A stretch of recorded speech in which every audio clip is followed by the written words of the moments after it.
നമുക്ക് ലഭിക്കുന്ന ജ്ഞാനം മുഴുവനും, നമുക്ക് ലഭിക്കുന്ന അറിവ് മുഴുവനും നമ്മുടെ പ്രിയപ്പെട്ടവരുമായി നമ്മൾ ഷെയർ ചെയ്യാറുണ്ട്.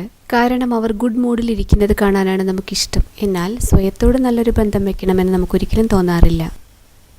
അതുകൊണ്ടാണ് മനസ്സ് വിഷമിക്കുമ്പോൾ തെറ്റായ കാര്യങ്ങൾ സ്വയത്തോട് പറഞ്ഞുകൊണ്ടിരിക്കുന്നത്. മറ്റുള്ളവരോട് നമ്മൾ പറയും, ഇതൊന്നും മനസ്സിലേക്ക് എടുക്കരുത്. എന്നാൽ സ്വയത്തോട് പറയും, ഞാൻ എങ്ങനെയാണിത് മനസ്സിലേക്ക് എടുക്കാതിരിക്കുക? മറ്റുള്ളവരോട് പറയും, അത് നിങ്ങളെക്കുറിച്ചൊന്നുമല്ല പറഞ്ഞത്. സ്വയത്തോട് പറയും, അതെന്നെക്കുറിച്ചാണ് പറഞ്ഞത്, വ്യക്തമായും എന്നെക്കുറിച്ച് തന്നെയാണ് പറഞ്ഞത്. അതിനാൽ നാം മറ്റുള്ളവരോട് ഒരു വിധത്തിൽ സംസാരിക്കുന്നു, നമ്മൾ സ്വയത്തോട് മറ്റൊരു വിധത്തിലാണ് സംസാരിക്കുക. കാരണം അവർ എപ്പോഴും നല്ല മൂഡിലായിരിക്കണം, ക്ഷമിക്കണം, സന്തോഷത്തോടെ ഇരിക്കണം. എന്നാൽ നമ്മളോ ബിലീവ് ലൈക്ക് എ വിക്ടിം. നാം അപരാധിയെപ്പോലെയാണ് ജീവിക്കുന്നത്.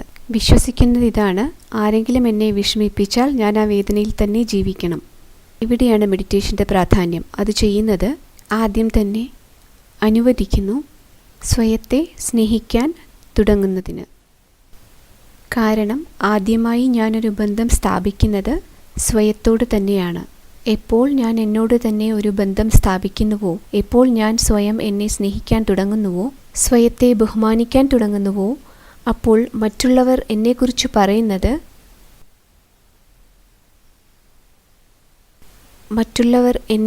പറയുന്നത് എന്നെ സ്വാധീനിക്കുകയില്ല. കാരണം എനിക്കറിയാം എന്നെ. സിസ്റ്റർ, താങ്കൾക്ക് എഴുന്നേൽക്കാമോ? താങ്കളല്ല, പുറകിലെ പ്രായം കുറഞ്ഞ സിസ്റ്റർ, എഴുന്നേറ്റ് നിൽക്കൂ. ഞാൻ ഇവിടെ നിന്ന് പറയാൻ പോവുകയാണ്. നോക്കൂ, അവർക്ക് എന്തൊരു ഓവർ വെയ്റ്റാണ്. നിങ്ങൾ എന്താണ് ചിരിക്കുന്നത്? എന്തുകൊണ്ടാണ് പറയുന്നത് അവർ അങ്ങനെയല്ല എന്ന്? തീർച്ചയായും അവർക്ക് തടി കൂടുതലാണ്. ഇതുപോലെ ചിരിക്കാൻ കഴിയണം ആരെങ്കിലും താങ്കളെക്കുറിച്ച് എന്തെങ്കിലും പറയുമ്പോൾ. ഇതുപോലെ ചിരിച്ചുകൊണ്ടേയിരിക്കാൻ കഴിയണം. കുട്ടിക്ക് വിഷമം തോന്നിയോ? ഇല്ല. എന്തുകൊണ്ട്? ഞാൻ താങ്കൾക്ക് തടി കൂടുതലാണെന്ന് പറഞ്ഞല്ലോ. താങ്കൾക്ക് ഫീൽ ചെയ്തില്ലേ? എന്തുകൊണ്ട്? വളരെ നല്ലത്, താങ്കൾക്ക് മനസ്സിലായി അത് താങ്കളെക്കുറിച്ചുള്ളതല്ല എന്ന്. ഇത് എൻ്റെ ഭൂതക്കണ്ണാടിയുടെ പ്രശ്നമാണ് അവർക്ക് തടി തോന്നുന്നത്. ഇത് മെലിഞ്ഞവർ തടിച്ചവർ എന്നുള്ള എൻ്റെ വ്യാഖ്യാനത്തിൻ്റെ പ്രശ്നമാണ്. ഇത് എൻ്റെ കാഴ്ചപ്പാടാണ്. ഞാൻ വിചാരിക്കുന്ന വെയിറ്റാണ് കറക്റ്റ് എന്നുള്ള വിശ്വാസം. ഇത് എൻ്റെ മാത്രം പ്രശ്നമാണ്. അതുകൊണ്ട് ഞാൻ അവരെ തടിയുണ്ട് എന്ന് പറഞ്ഞാലും അവർ സ്വയത്തെ സ്നേഹിക്കുന്നത് അവസാനിപ്പിക്കുകയില്ല. ഇപ്പോൾ ഞാൻ മാത്രമല്ല, നാം എല്ലാവരും കൂടി അവർക്ക് തടി കൂടുതലാണ് എന്ന് പറഞ്ഞാലും അവർക്ക് വിഷമം തോന്നുകയില്ല. ഇപ്പോൾ ഇത് ഞാൻ മാത്രമല്ല, മുഴുവൻ ലോകവും പറയുകയാണ് താങ്കൾ ഓവർ വെയ്റ്റ് ആണെന്ന്. അപ്പോഴും താങ്കൾക്ക് വിഷമം തോന്നുകയില്ല, അല്ലേ? മുഴുവൻ ലോകം തന്നെ താങ്കൾ ഓവർ വെയ്റ്റ് ആണ് എന്ന് പറഞ്ഞാൽ താങ്കൾക്ക് വിഷമം തോന്നുകയില്ല. അപ്പോഴാണ് നാം ഒറ്റയ്ക്ക് നിൽക്കാൻ പഠിച്ചു എന്ന് പറയുന്നത്. ഈ ലോകം എന്തു തന്നെ എന്നെക്കുറിച്ച് പറഞ്ഞുകൊള്ളട്ടെ, എന്നാൽ എനിക്കറിയാം ഞാൻ ആരാണ് എന്നുള്ളത്. എങ്ങനെയാണ് എനിക്ക് ഞാൻ ആരാണെന്ന് അറിയുന്നത്? കാരണം എല്ലാ ദിവസവും രാവിലെ ഞാൻ അവരുടെ കൂടെ ഇരുന്ന് എന്നെ ചെക്ക് ചെയ്യാറുണ്ട്, എൻ്റെ ശക്തികളെയും ദുർബലതകളെയും കുറിച്ച്.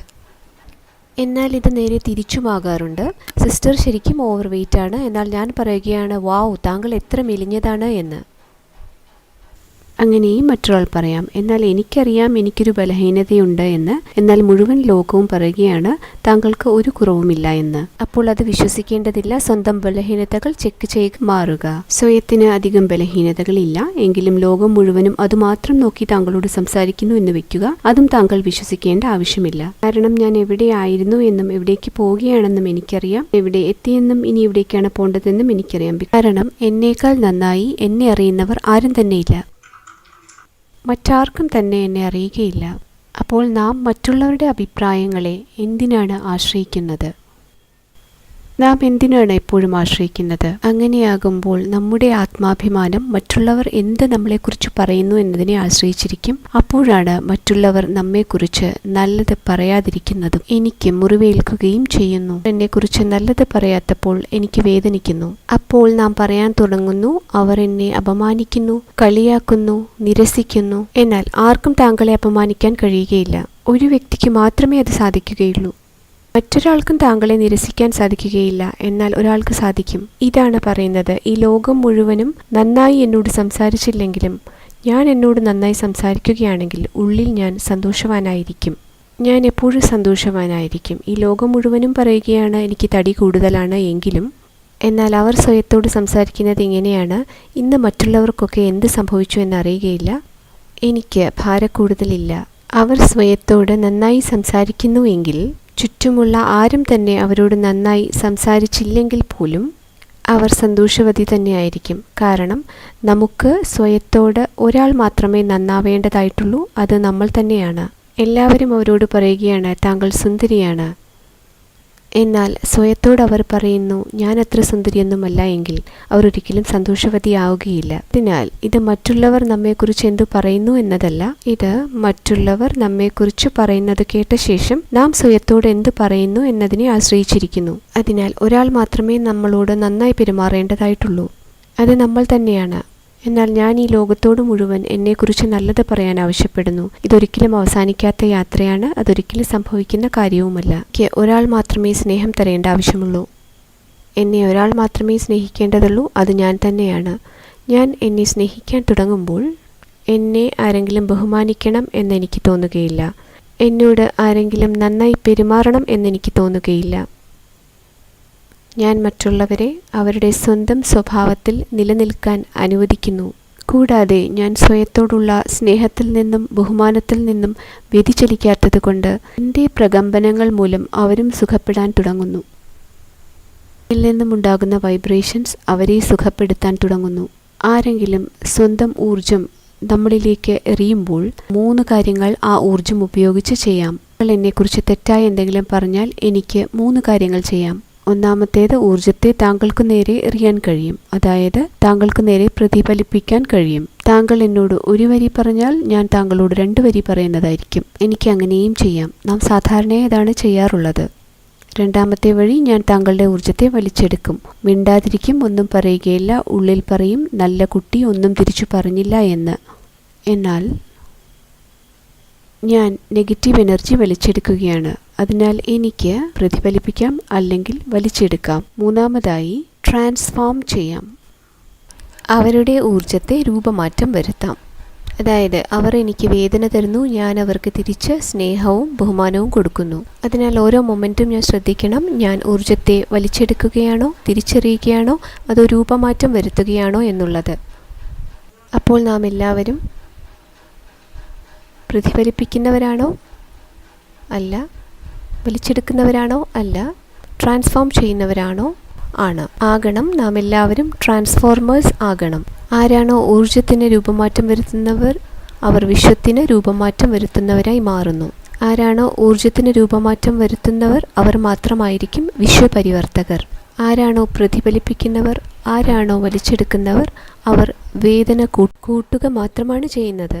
ആ വേദന ബന്ധങ്ങളിൽ നിന്നുമാകട്ടെ, അല്ലെങ്കിൽ ഒരു കുടുംബത്തിൽ നിന്നാകട്ടെ, അല്ലെങ്കിൽ ഒരു വർക്കിംഗ് ടീമിൽ നിന്നാകട്ടെ, അല്ലെങ്കിൽ മുഴുവൻ വിശ്വത്തിൽ നിന്നും ആയിക്കൊള്ളട്ടെ.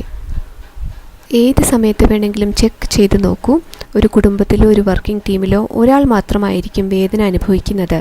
ഒരാൾ മാത്രമായിരിക്കും അല്പം വിചിത്രമായി പെരുമാറുന്നുണ്ടാവുക. എന്നാൽ വളരെ പെട്ടെന്ന് തന്നെ ആ അണുബാധ എല്ലാവരിലും ഉണ്ടാകും. അതിനു കാരണം ഒന്നുകിൽ നാം വലിച്ചെടുക്കുന്നു അല്ലെങ്കിൽ പ്രതിഫലിപ്പിക്കുന്നു. എന്നാൽ രൂപമാറ്റം വരുത്തിയിരുന്നെങ്കിൽ അത് ഭേദമായിട്ടുണ്ടാകും. ആദ്യത്തെയാൾ സുഖപ്പെട്ടേനെ.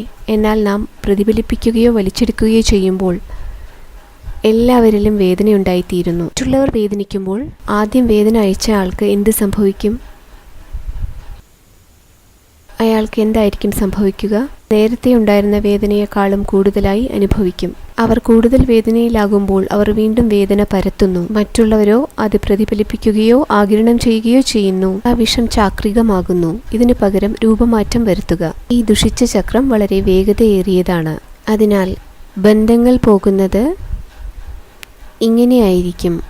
ആരെങ്കിലും എന്നെക്കുറിച്ച് എന്തെങ്കിലും ചെയ്യുകയോ പറയുകയോ ചെയ്യുമ്പോൾ ഞാൻ വിചാരിക്കുകയാണ് അത് അവരുടെ കാര്യമാണ് എങ്കിൽ, ഞാൻ സ്നേഹവും ബഹുമാനവുമാണ് കൊടുക്കുന്നതെങ്കിൽ ബന്ധങ്ങൾ ഇങ്ങനെയായിത്തീരും. അപ്പോൾ ബന്ധങ്ങൾ ഇവിടെയല്ല ഉള്ളത്, ബന്ധങ്ങൾ ഇവിടെയാണുള്ളത്. ബന്ധങ്ങൾ സുഖപ്പെടുത്താൻ എത്ര പേർ ആവശ്യമാണ്? ബന്ധങ്ങളിൽ സംഘർഷം സൃഷ്ടിക്കുവാൻ എത്ര പേർ ആവശ്യമാണ്? സംഘർഷം സൃഷ്ടിക്കുവാൻ എത്ര പേർ ആവശ്യമാണ്? കാരണം നമ്മൾ ഇങ്ങനെയാണ് വിശ്വസിച്ചിരുന്നത്, 2 പേർ എന്തായാലും വേണം. അപ്പോൾ 2 പേർ വേണമെന്നുണ്ടെങ്കിൽ ഞാൻ എപ്പോഴും കാത്തിരിക്കുകയാണ്. പലപ്പോഴും ഇങ്ങനെ പറയാറുണ്ട്, ഞാൻ റെഡിയാണ്, എന്നാൽ അവർ അല്ല. എനിക്ക് ഇത് പരിഹരിക്കണമെന്നുണ്ട്, എന്നാൽ അവർക്കതില്ല. താങ്കൾക്കറിയുകയില്ല, അവരും ഇത് തന്നെ പറയുന്നുണ്ടാകും. പരിഹരിക്കാൻ താങ്കൾ തയ്യാറല്ല എന്നായിരിക്കും. കാരണം നമ്മൾ ഇങ്ങനെയാണ് വിശ്വസിക്കുന്നത്, പരിഹാരത്തിന് 2 പേർ ആവശ്യമുണ്ട് എന്ന്. സംഘർഷമുണ്ടാക്കാൻ എത്ര പേർ ആവശ്യമുണ്ട്? അതെങ്ങനെയാണ്? ഒരാൾക്ക് എങ്ങനെയാണ് സംഘർഷമുണ്ടാക്കാൻ സാധിക്കുക? 2 പേരുടെ ബന്ധത്തിൽ ഒരാൾക്ക് എങ്ങനെയാണ് സംഘർഷമുണ്ടാക്കാൻ സാധിക്കുക? എങ്ങനെയാണ് ഒരാൾക്ക് സംഘർഷമുണ്ടാക്കാൻ സാധിക്കുക?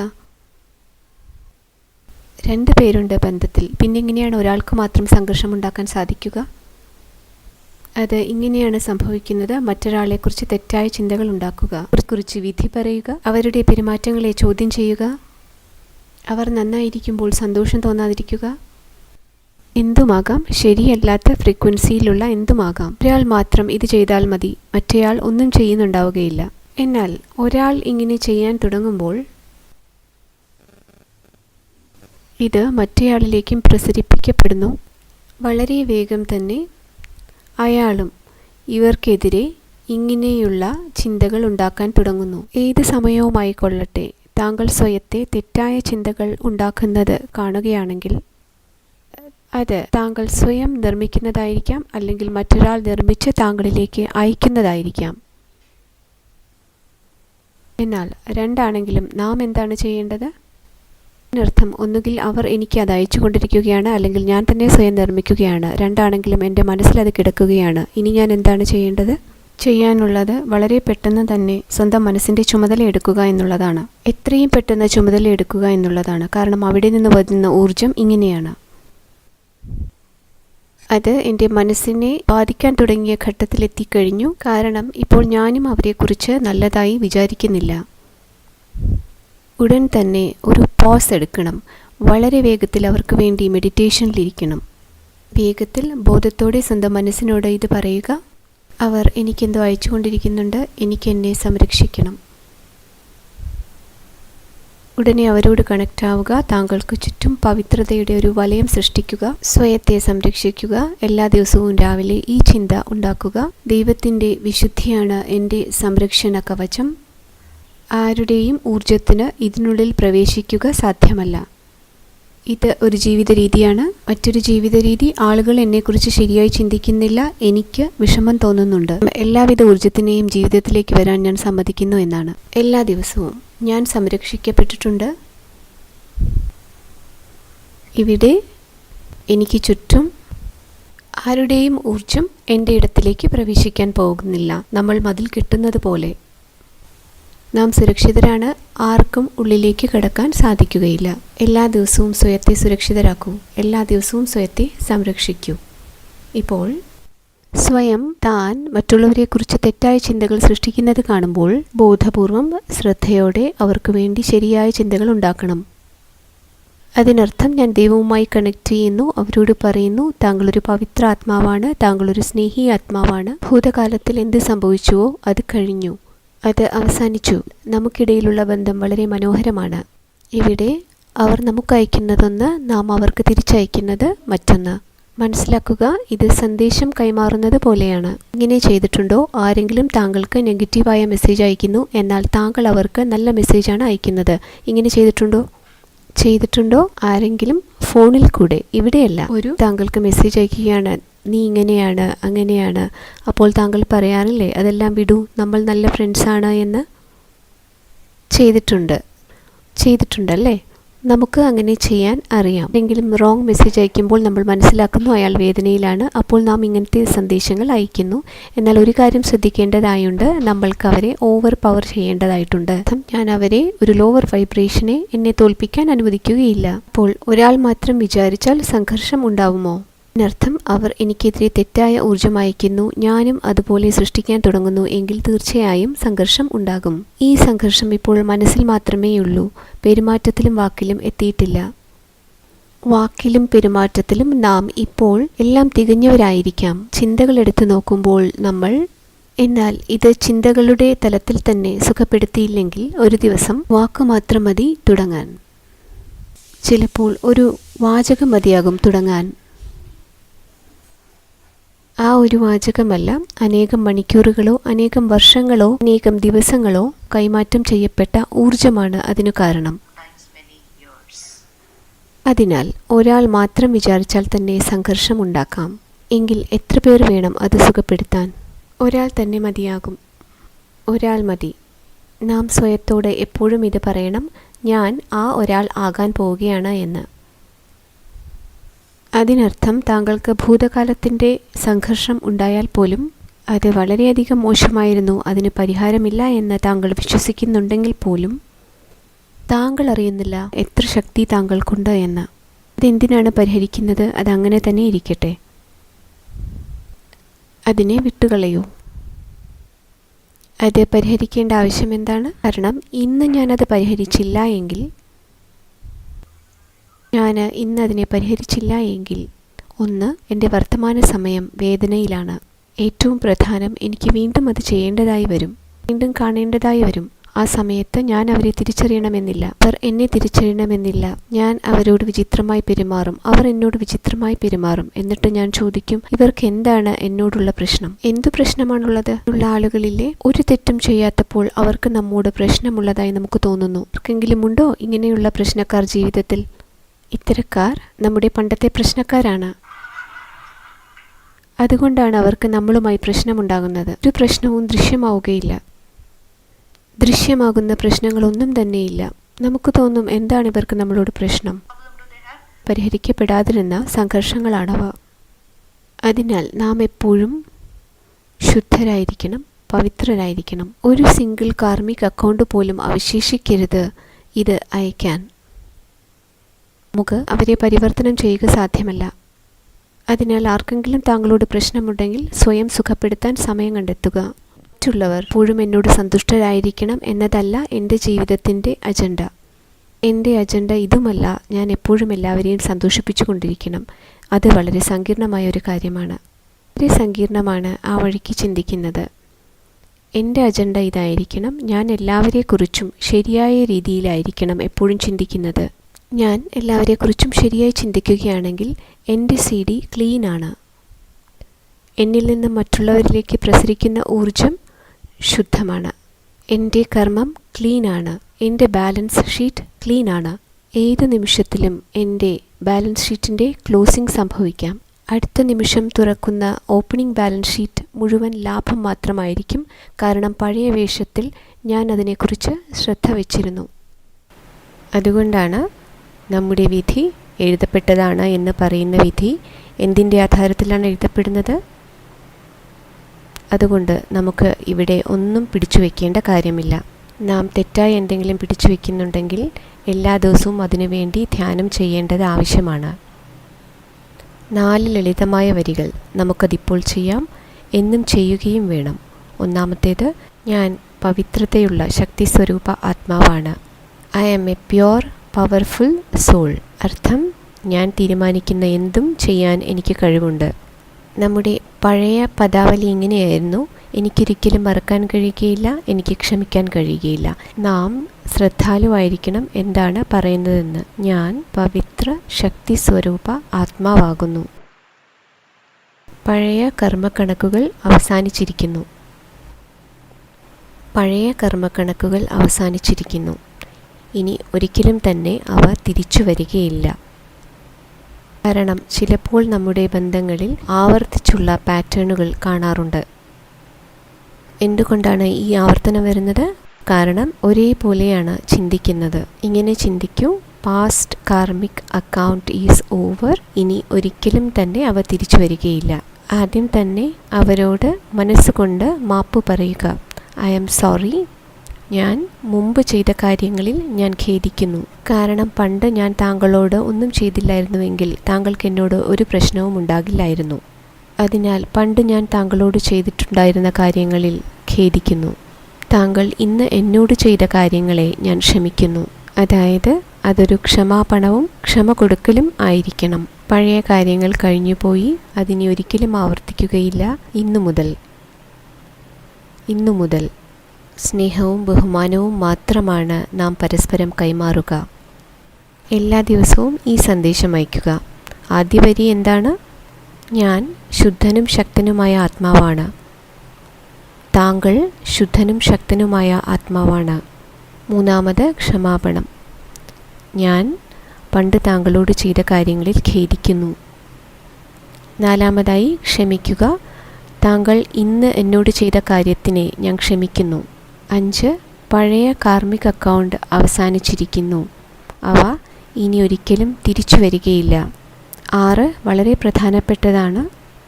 സ്നേഹവും ബഹുമാനവും മാത്രമായിരിക്കും ഇനി മുതൽ നമ്മൾ കൈമാറുന്നത്. എല്ലാ ദിവസവും രാവിലെ ഇങ്ങനെ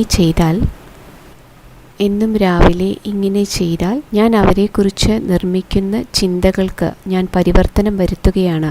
സ്വയത്തെക്കുറിച്ച് ഞാൻ സൃഷ്ടിക്കുന്ന ചിന്തകൾക്ക് പരിവർത്തനം വരുത്തുകയാണ്. ഈ ബന്ധത്തെക്കുറിച്ച് ഞാൻ ഉണ്ടാക്കുന്ന ചിന്തകൾക്ക് മാറ്റം വരുത്തുകയാണ്. ഞാൻ അതിനെ മാറ്റുകയാണ് സംഘർഷത്തിൽ നിന്ന് ഐക്യത്തിലേക്ക്. കൂടാതെ മെഡിറ്റേഷൻ ചെയ്യുമ്പോൾ നാം ഉണ്ടാക്കുന്ന ഈ ചിന്തകൾ അത് അവർക്കരികെ എത്തിച്ചേരുന്നു. അധികം വൈകാതെ താങ്കൾ അവരെ ഇങ്ങനെ ചെയ്യുന്നത് കാണും. താങ്കളെക്കുറിച്ച് നല്ല ചിന്തകൾ നിർമ്മിക്കുന്നത്. അവർക്കത് മനസ്സിലാകണമെന്നില്ല. ചിലപ്പോഴൊക്കെ നമുക്കറിയുകയില്ല എന്തുകൊണ്ടാണ് നാം ഒരാളെക്കുറിച്ച് തെറ്റായി വിചാരിക്കുന്നത് എന്ന്. അതുപോലെ മനസ്സിലാവുകയില്ല എന്തുകൊണ്ടാണ് അവർ നമ്മളെക്കുറിച്ച് നല്ലതായി ചിന്തിക്കുന്നതെന്ന്. അതിന് കാരണം നാം അത് അവർക്ക് അയക്കുന്നുണ്ട്. ബ്രഹ്മകുമാരീസ് ഇതിനെ പറയുന്നത് സകാശ് എന്നാണ്. സകാശ് എന്ന് പറഞ്ഞാൽ വൈകാരികമായ മുറിവുകളെ സൗഖ്യമാക്കൽ എന്നാണ്. എങ്ങനെയാണോ പ്രാണിക് ഹീലിംഗ്, റേക്കി ഇവ ശാരീരിക അസ്വസ്ഥതകളെ സുഖമാക്കുന്നത്, അകലെ നിന്നും ആളുകളെ ശാരീരികമായി സുഖപ്പെടുത്താൻ കഴിയും ഊർജത്തിന് എങ്കിൽ അതേ ഊർജം ഉപയോഗിച്ച് നമുക്ക് സുഖപ്പെടുത്താം വൈകാരിക വിഷമങ്ങളെ. അപ്പോൾ പ്രഭാത ധ്യാനത്തിന് ഇരിക്കുക, അവരുമായി കണക്ട് ചെയ്യുക, സ്വയത്തെ ശുദ്ധീകരിക്കുക, എന്നിട്ട് 5 പോസിറ്റീവായ സന്ദേശങ്ങൾ അയയ്ക്കുക ഓരോ ദിവസവും, എല്ലാ ദിവസവും. അപ്പോൾ നമ്മുടെ സിഡിയിൽ നിന്നും എല്ലാ വേദനകളും ഡിലീറ്റ് ആവും. വർത്തമാനം ശുദ്ധം, ഭാവി സുരക്ഷിതം. ഞാൻ ആത്മാ പോകാൻ റെഡിയാണ് എന്ന് വേണമെങ്കിലും അവസാന ദിവസത്തിൽ ആർക്കും ക്ഷമ കൊടുക്കേണ്ട ആവശ്യം എനിക്ക് വരുന്നില്ല. കാരണം അത് പോകുന്നതിന് മുമ്പ് ക്ഷമിക്കുന്ന കാര്യമല്ല, മറിച്ച് സന്തുഷ്ടവും സുന്ദരവുമായൊരു ബന്ധം ഇപ്പോൾ ഉണ്ടാകുന്നതിൻ്റെയാണ്. ആരെങ്കിലും താങ്കളോടൊപ്പം ഇപ്പം ബന്ധം തുടരുന്നില്ല എങ്കിലും, അവരോടൊപ്പം പ്രവർത്തിക്കുന്നില്ല, അവരോടൊപ്പം താമസിക്കുന്നില്ല എങ്കിലും അവരോടൊപ്പം ഉണ്ട് എങ്കിൽ, അതായത് സ്ഥൂലമായി അടുത്ത് അല്ല എങ്കിലും ഇതേ ജോലി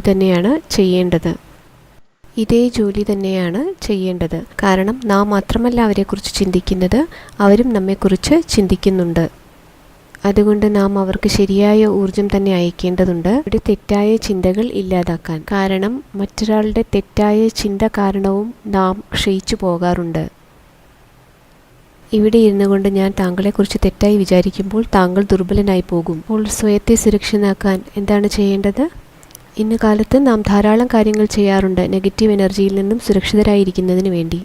ഈ സാധനത്തിനെ ഇവിടെ വയ്ക്കുന്നു, വീട്ടിൽ വയ്ക്കുന്നു, അവിടെ വയ്ക്കുന്നു. വളരെ നല്ലതാണ്, അതെല്ലാം സയൻസാണ്.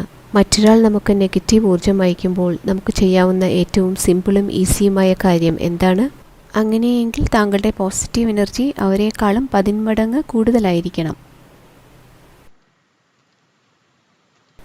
വളരെ വേഗം അവർ സുഖപ്പെടുന്നത് കാണാൻ സാധിക്കും. അതിനാൽ ക്ഷമിക്കുക എന്നാൽ ധാരാളം സ്നേഹവും ബഹുമാനവും പ്രസരിപ്പിക്കുക. അതിനാൽ അവർക്ക് സുഖം ഉണ്ടായിത്തീരണം. അവർ ആ കാര്യം ചെയ്തതിന് കാരണം പഴയ കാർമിക് അക്കൗണ്ട്സ് ആണ്. എന്നാൽ എനിക്ക് വർത്തമാന സമയത്ത് അവരെ സുഖപ്പെടുത്തണം, എങ്കിൽ മാത്രമേ എൻ്റെ വർത്തമാനം ശുദ്ധവും ഭാവി സുരക്ഷിതവും ആയിത്തീരുകയുള്ളൂ. ഞാൻ ആത്മാവിന് ഭാരക്കുറവ് ഉണ്ടാവുകയുള്ളൂ. മാലാഖ ഒന്നും ഇവിടെ ചുമന്ന് നടക്കാറില്ല. ഏഞ്ചൽസ് ഇവിടെ ഒന്നും ചുമന്ന് നടക്കാറില്ല. ഏഞ്ചൽസ് എപ്പോഴും ലൈറ്റാണ്. ശുദ്ധനും ശക്തനുമായ ആത്മാവ്. രണ്ടാമതായി നിങ്ങൾ സന്ദേശം അയക്കുന്നു, താങ്കളൊരു പ്യുവർ പവർഫുൾ സോളാണ്. 3. ഞാൻ നേരത്തെ ചെയ്ത പ്രവൃത്തിക്ക് വേണ്ടി താങ്കളോട് ക്ഷമ ചോദിക്കുന്നു. 4. താങ്കൾ ഇന്ന് ചെയ്ത പ്രവൃത്തിക്ക് ഞാൻ ക്ഷമ നൽകുന്നു.